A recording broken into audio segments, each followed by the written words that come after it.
ہو، آج زینب یتیم ہو رہی ہے۔ ابھی آپ مولا کے تابوت کی زیارت کریں گے، اور جب تابوت کی زیارت کریں تو یہ ذہن میں رہے کہ میرے مولا کا سر شگافتہ ہے، میرے مولا کے سر پر ضربت لگی ہے۔ ہر روز میرے مولا کسی نہ کسی رحم کے گھر افطار کر رہے ہیں۔ یہ آپ نے جملہ تو بہت سنا ہے نا کہ بیٹیوں کو باپ سے محبت ہوتی ہے۔ شاید سبب ایک یہ بھی ہو، فرمایا بیٹا حسن اپنی بہن ام کلثوم سے کہو کہ آج 18واں روزہ میں اپنی بیٹی کے گھر افطار کروں گا۔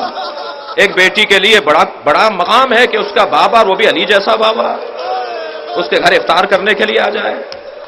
مولا کائنات پہنچے ہیں اپنے بچی کے گھر، جناب ام کلثوم نے دسترخوان بچھا دیا، ایک ظرف میں دودھ، ایک ظرف میں نمک اور بابا کی پسندیدہ روٹی، جو کی روٹی رکھ دی میرے مولا کے سامنے۔ جناب مولا کائنات نے ام کلثوم کو دیکھ کر کہا بیٹا تم نے اپنے بابا کو بھلا دیا؟ کبھی تمہارے بابا کے دسترخوان پر ایک چیز سے زیادہ دو چیزیں رہی ہیں؟ اجرکم اللہ، اپنی آوازوں کو بلند کریں عزادارو، تکلف کر کے نہیں روئیں۔ فرمایا بیٹا، جناب ام کلثوم نے چاہا کہ نمک کو اٹھا لے، میرے مولا نے ہاتھ روک کر کہا بیٹا دودھ اٹھا لو، اس کوفے میں بہت یتیم رہتے ہیں جنہیں پینے کو دودھ نہیں ہے۔ میرے مولا نے جو کی روٹی سے نمک کے ساتھ افطار کیا۔ بیوی فرماتی ہیں ساری رات میں نے بابا کو دیکھا کہ مصلے سے اٹھتے ہیں اور صحن خانہ میں آ جاتے ہیں، کبھی آسمان کو دیکھ کر کہتے ہیں انا للہ اجرکم اللہ اجرکم اللہ وَإِنَّا إِلَيْهِ رَاجِعُونَ، کبھی آسمان کو دیکھ کر پھر پلٹ کر آتے ہیں، کچھ دیر کے بعد آسمان کو دیکھ کر کہتے ہیں هَذِهِ اللَّيْلَةُ الَّتِي قَدْ وُعِدتُّ، یہی وہ رات ہے جس کا علی سے وعدہ کیا گیا ہے۔ جناب ام کلثوم سے رہا نہیں گیا، بابا یہ کیسی رات ہے؟ کہ بیٹا تمہارے نانا نے مجھے بشارت دی تھی، ماہ رمضان، شب قدر کی رات، مصلی عبادت، اللہ کا گھر ہوگا، علی تمہارے سر پر ضربت لگے گی۔ یہ وہی رات ہے۔ جناب ام کلثوم کے حجرے سے اپنے گھر سے نکل رہے ہیں، میرے مولا نے سر پہ امامہ رکھا، اباروش پہ لی، نالین پاک پہنی، حجرے سے نکل کر صحن خانہ میں آئے۔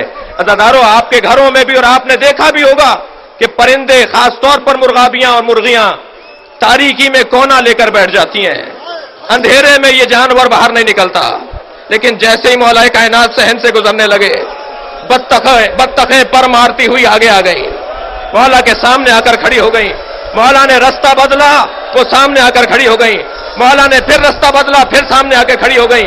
مولا زمین پر بیٹھ گئے، ان کے سروں پر ہاتھ پھیرنے لگے، کہنے لگے ام کلثوم میرا نوحہ پڑھ رہی ہے، ام کلثوم میرا ماتم کر رہی ہے۔ میرے مولا مسجد کوفہ میں پہنچے، اجرکم اللہ، سوئے ہوئے لوگوں کو اٹھایا، ابن ملزم سے کہا اٹھ، نماز کا وقت قریب ہے۔ جو علی اپنے قاتل کو بے نمازی پسند نہ کرے، وہ اپنے چاہنے والے کو بھی پسند نہیں کرے گا۔ میرے مولا نے ابن ملزم کو اٹھایا، مصلی عبادت پر گئے، نماز شروع کی۔ یہ واجب نماز تھی، امام حسن پیچھے کھڑے تھے، میرے مولا نے سجدے میں سر رکھا، یہ دوسرے سجدے میں سر جا رہا تھا کہ ایک مرتبہ فضا میں ایک تلوار بلند ہوئی، ظالم نے 1000 درہم میں خریدی تھی، 1000 درہم میں زہر لے کر اسے بجھایا تھا، میرے مولا کے سر پر ضربت کا لگنا تھا۔ علی کی زبان سے ایک سجدہ شکر، ذکر شکر جاری ہوا، فزتو ورب الکعبہ، رب کعبہ کی قسم علی آج کامیاب ہو گیا۔ فرمایا بیٹا حسن نماز مکمل کرو، اجرکم اللہ، بیٹا حسن نماز مکمل کرو، مجھے ایک منزل مصائب تک پہنچانا ہے آپ کو، بیٹا حسن نماز مکمل کرو۔ امام حسن نے نماز مکمل کی، میرے مولا بیٹھے ہوئے ہیں، میرے مولا کے سر سے خون بہ رہا ہے۔ جب نماز مکمل ہو گئی تو مولا کو نالین جناب عباس پہنا رہے تھے، میرے مولا علی کو نالین حضرت عباس پہنا رہے تھے۔ مولا امام حسن نے کمر میں ہاتھ دیا تاکہ بابا کو سہارا دے کے کھڑا کریں، ایک بازو امام حسین نے تھاما، ایک بازو محمد حنفیہ نے تھاما، سب بچوں نے اپنے بابا کو بلند کیا۔ ابھی 4 قدم چلے تھے، فرمانے لگے میرے قدم سے مجھے چلا نہیں جا رہا، مجھے کسی چادر پر لٹا دو، مجھے گلم پر لٹا دو اور مجھے اٹھا کر لے کے چلو۔